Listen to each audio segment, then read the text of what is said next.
প্রায় 10 লক্ষ পরিযায়ী শ্রমিক আছে যারা এই রাজ্যে কাজ না পেয়ে ভিন রাজ্যে কাজ করতে যাচ্ছে, আর আমাদের রাজ্যে প্রায় 1 কোটি। মাননীয় মুখ্যমন্ত্রী নিজেই সাংবাদিক বৈঠকে এই কথা বলেছেন যেদিন হাইকোর্টের রায় বেরিয়েছিল যে 1 আগস্ট থেকে 100 দিনের কাজ চালু হবে। এই পরিযায়ী হচ্ছে কেন বাংলার ছেলেমেয়েরা? তার কারণ এ রাজ্যে একটা সেফটি পিনেরও কারখানার উদ্বোধন করেনি মাননীয় মুখ্যমন্ত্রী। 100 দিনের কাজ বন্ধ। তাহলে এখানে যে মাধ্যমিক, উচ্চ মাধ্যমিক, স্কুল, কলেজ, ইঞ্জিনিয়ারিং কলেজ বামফ্রন্ট আমলে তৈরি হয়েছিল, যে ছেলেমেয়েরা পাস করে বেরোচ্ছে তারা এ রাজ্যে কাজ পাচ্ছে না। নিম্নবিত্ত পরিবারের ছেলেমেয়েরা ভুলেই যাচ্ছে, স্কুলে ড্রপ আউট হচ্ছে বলে স্কুলগুলো বন্ধ হচ্ছে, মাধ্যমিক পরীক্ষায় পরীক্ষার্থীর সংখ্যা কমছে। তার কারণ এ রাজ্যে কোনো কাজ নাই।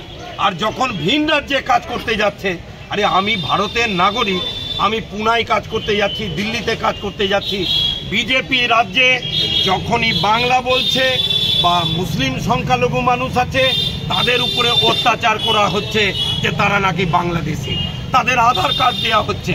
খোদ প্রধানমন্ত্রীর রাজ্যে গুজরাটে যারা সফেদা ভাঙে সেই গাছ থেকে, তাদেরকে ওই আলীনগরের প্রায় 78 জন পরিযায়ী শ্রমিক, তাদেরকে হচ্ছে ওখানে থানাতে 3 দিন ধরে আটকে রাখা হয়েছিল। তারপর আমরা হস্তক্ষেপে ছেড়েছে।